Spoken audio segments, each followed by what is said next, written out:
എല്ലാവർക്കും നമസ്കാരം. ഇപ്പോൾ മേടക്കൂറിൽ സഞ്ചരിച്ചുകൊണ്ടിരിക്കുന്ന വ്യാഴം 2024 മെയ് മാസം 1-ാം തീയതി ഇടവക്കൂറിലേക്ക് മാറാൻ പോവുകയാണ്. 2025 മെയ് 14-ാം തീയതി വരെയുള്ള ഇടവക്കൂറിലെ വ്യാഴത്തിൻ്റെ സഞ്ചാരം മൂലം മേടം മുതൽ മീനം വരെയുള്ള 12 കൂറുകൾ ജനിച്ചവർക്ക് ലഭിക്കാൻ പോകുന്ന അനുകൂലവും പ്രതികൂലവുമായ ഫലങ്ങളെക്കുറിച്ചാണ് ഇന്ന് നമ്മൾ നോക്കാൻ പോകുന്നത്. രാശിഫലങ്ങൾ പൊതുഫലങ്ങളാണ്.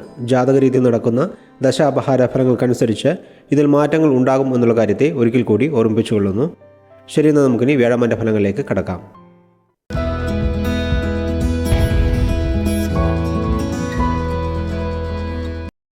കന്നിക്കൂറിൽ ജനിച്ചവരുടെ വ്യാഴമാൻ്റെ ഫലങ്ങളെ നോക്കാം. വ്യാഴത്തിൻ്റെ അഷ്ടമരാശി സഞ്ചാരം മൂലം കന്നിക്കൂറുകാർ പലർക്കും വിവാഹാദി മംഗളകാര്യങ്ങളിൽ തടസ്സങ്ങൾ വന്നു കാണും. വിവാഹം കഴിഞ്ഞവർ തമ്മിലും ഇടയ്ക്കിടെ പ്രശ്നങ്ങൾ വന്നിട്ടുണ്ടാകും. പണം കടം കൊടുക്കുന്നതും വാങ്ങുന്നതുമായി ബന്ധപ്പെട്ടും പ്രശ്നങ്ങൾ വന്നിട്ടുണ്ടാകും. വ്യാഴം 2024 മെയ് 1-ാം തീയതി ഭാഗ്യസ്ഥാനം എന്ന് പറയപ്പെടുന്ന 9-ാം ഭാവത്തിലേക്ക് മാറുന്നതോടെ ഇതുപോലെയുള്ള പ്രശ്നങ്ങളൊക്കെ മാറി അനുകൂല ഫലങ്ങൾ ലഭിക്കുന്നതാണ്. വിദ്യാർത്ഥികൾക്ക് പഠനകാര്യങ്ങളിൽ ഉണ്ടായിരുന്ന തടസ്സങ്ങൾ മാറുകയും പഠനം കഴിഞ്ഞ് ജോലിക്ക് ശ്രമിക്കുന്നവർക്ക് നല്ല ജോലി ലഭിക്കുന്നതുമാണ്. ജോലിയിലുള്ളവർക്ക് മേലുദ്യോഗസ്ഥരുമായും സഹപ്രവർത്തകരുമായും നിലനിന്നിരുന്ന പ്രശ്നങ്ങൾ ഇനി മാറും. ഉത്സാഹം അധികരിക്കും. പ്രതീക്ഷിച്ച തുക കൈവന്നു ചേരും. വേർപിരിഞ്ഞ ദമ്പതികൾ ഒത്തുചേരും. വില കൂടിയ വസ്ത്രങ്ങളും ആഭരണങ്ങളും വാങ്ങുവാൻ യോഗമുണ്ടാകും. വിവാഹം കഴിഞ്ഞ് വർഷങ്ങളായി കുട്ടികളില്ലാത്തവർക്ക് ഈശ്വരാനുഗ്രഹത്താൽ സന്താനഭാഗ്യം ലഭിക്കും.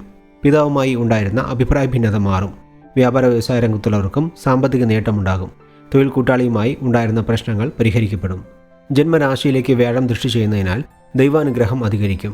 ജന്മരാശിയിലെ കേതുവിൻ്റെ സഞ്ചാരം മൂലം ഉണ്ടാകുന്ന അനാവശ്യ ചിന്തകളും ഇനി മാറും. ആരോഗ്യം മെച്ചപ്പെടും. ഏറ്റെടുക്കുന്ന കാര്യങ്ങൾ വിജയകരമായി പൂർത്തിയാക്കാൻ സാധിക്കും. 3-ാം ഭാവത്തിലേക്ക് വ്യാഴം ദൃഷ്ടി ചെയ്യുന്നതിനാൽ മനോധൈര്യം അധികരിക്കും. യാത്രകൾ മൂലം മനസ്സന്തോഷമുണ്ടാകും. ജോലിയിലുള്ളവർക്ക് അനുകൂലമായ സ്ഥലം മാറ്റം ലഭിക്കും. വ്യാഴം 5-ാം ഭാവത്തിലേക്ക് ദൃഷ്ടി ചെയ്യുന്നതിനാൽ സന്താനഭാഗ്യം ലഭിക്കും. വിദ്യാർത്ഥികൾക്ക് പഠനകാര്യങ്ങളിൽ ഉണ്ടായിരുന്ന തടസ്സങ്ങൾ മാറുകയും അന്യസംസ്ഥാനത്തോ വിദേശത്തോ പോയി ഉപരിപഠനം പൂർത്തിയാക്കാനും സാധിക്കും.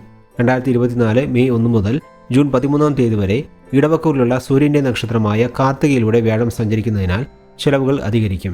ജൂൺ 13 മുതൽ ഓഗസ്റ്റ് 20 വരെ നേർഗതിയിലും പിന്നീട് നവംബർ അവസാനം മുതൽ 2025 ഏപ്രിൽ വരെ വക്രഗതിയിലും ഇടവക്കൂറിലുള്ള ചന്ദ്രൻ്റെ നക്ഷത്രമായ രോഹിണിയിലൂടെ വ്യാഴം സഞ്ചരിക്കുന്നുണ്ട്. ഈ സമയത്ത് വരുമാനം അധികരിക്കും. മനസ്സന്തോഷവും ഉണ്ടാകും. 2024 ഓഗസ്റ്റ് 20 മുതൽ നവംബർ 28 വരെ ചൊവ്വയുടെ നക്ഷത്രമായ മകരത്തിലൂടെ വ്യാഴം സഞ്ചരിക്കുന്നതിനാൽ അലച്ചിൽ അധികരിക്കും. ആരോഗ്യകാര്യങ്ങളിലും ശ്രദ്ധിക്കേണ്ട സമയമാണിത്. മൊത്തത്തിൽ നോക്കുമ്പോൾ വരാൻ പോകുന്ന വ്യാഴമാറ്റം കന്നിക്കൂറുകാർ ഇപ്പോൾ അനുഭവിച്ചുകൊണ്ടിരിക്കുന്ന പ്രശ്നങ്ങളിൽ നിന്നും മോചനം നൽകുന്നതാണ് എന്ന് പറഞ്ഞുകൊണ്ട് കന്നിക്കൂറിൽ ജനിച്ചവർക്കായുള്ള വ്യാഴമാറ്റ ഫലങ്ങളെ ഇവിടെ നിർത്തുന്നു.